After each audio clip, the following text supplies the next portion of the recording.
Hello, my name's Nigel Griffiths. I work in the Advanced Technology Centre in the UK, part of IBM Europe.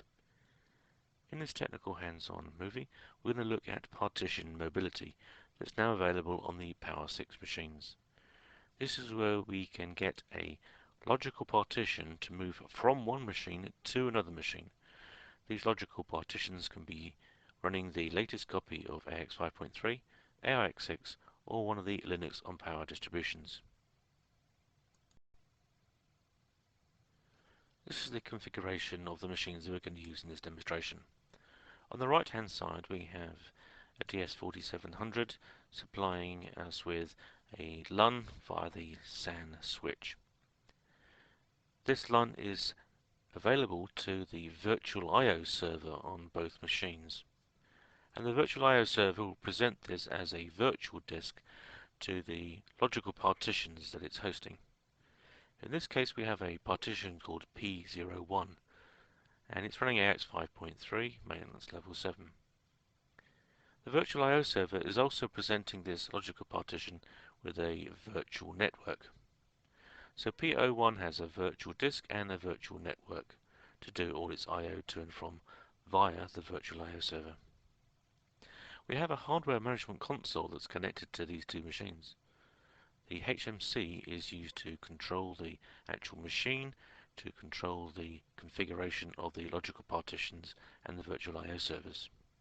And I'm actually using my ThinkPad to access the HMC remotely.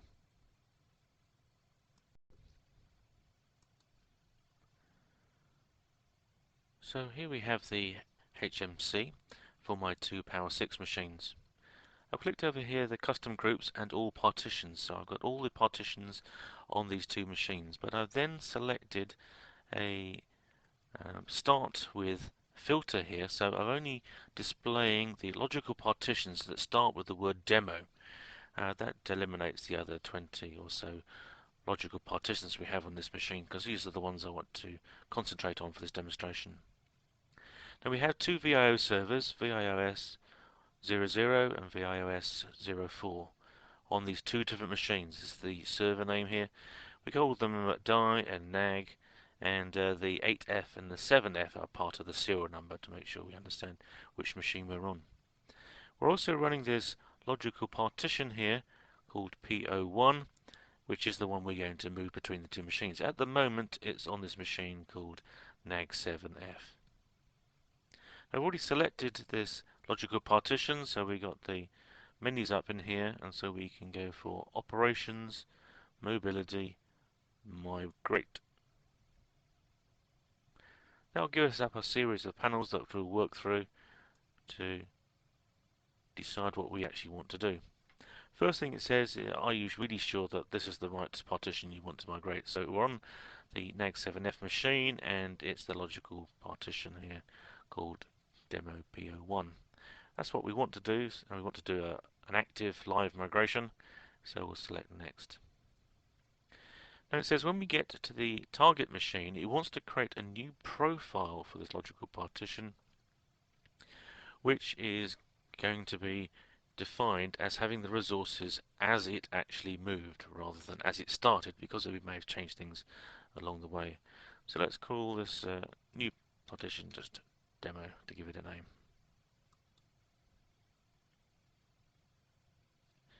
Now it's selecting, well, where do we want this partition to go?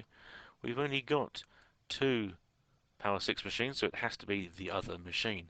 If we had lots of Power 6 machines, then we'd have a list in here. We'd have to select which machine we want to go to. Next, it's now doing the validation. It knows the source and target machine. It's going to make sure that when it gets to the target machine, it can find the same virtual Ethernet and the same SAN connections, so that our logical partition will work when it arrives. Next, though, it's telling us here that which move a service partition do we actually want to use.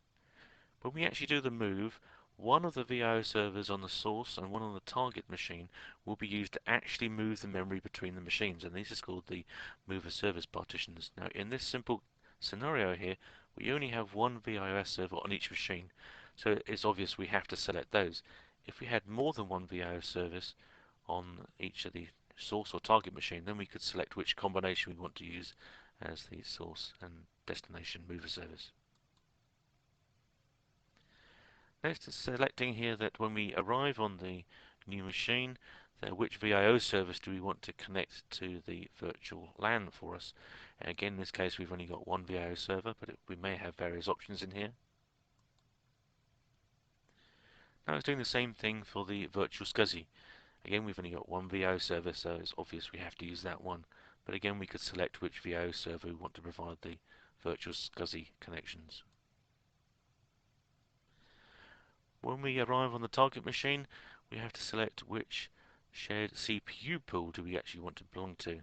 This one has the default, and it also has a particular detailed one called shared pool 001. But I want to go into the default pool when we arrive, so I'll select that and carry on. There's a sanity check here that says if this move takes longer than, in this case, 5 minutes, then it will back out and stop the migration. Well, we expect it to take a lot less than that, so 5 minutes is fine in this case. And we'll select next. This is the summary page that tells us, let's have a double check to see if we get all the details right, and we have, so we'll just do a finish. And it actually starts the move now. I want to bring up a little application so we can actually run something on the machine while we're actually doing this move.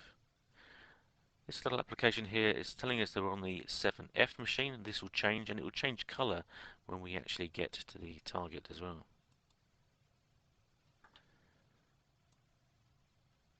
We've already seen here that we're moving from this one. It's created a partition up here with the same name on the target machine.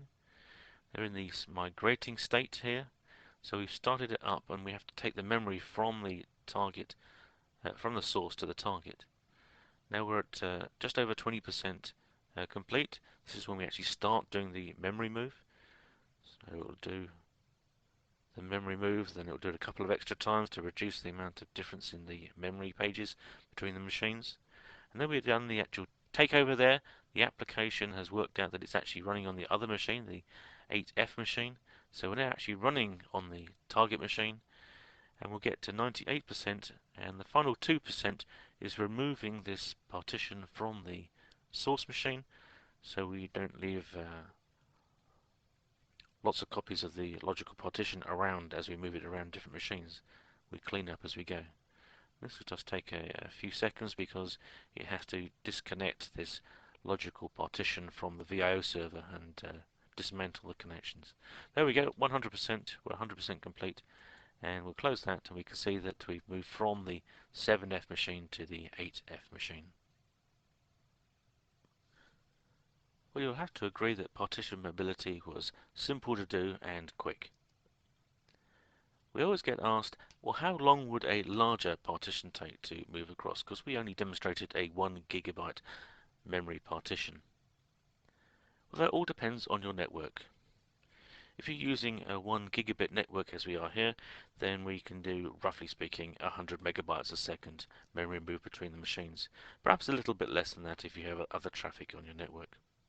So you can use that rule of thumb of how long it takes to move the memory between the two machines as a good way of measuring how long it would take a larger partition to move between the two machines. Of course, when we're actually doing this, the partition is still running. The actual outage of the machine is a tiny, tiny fraction of a second.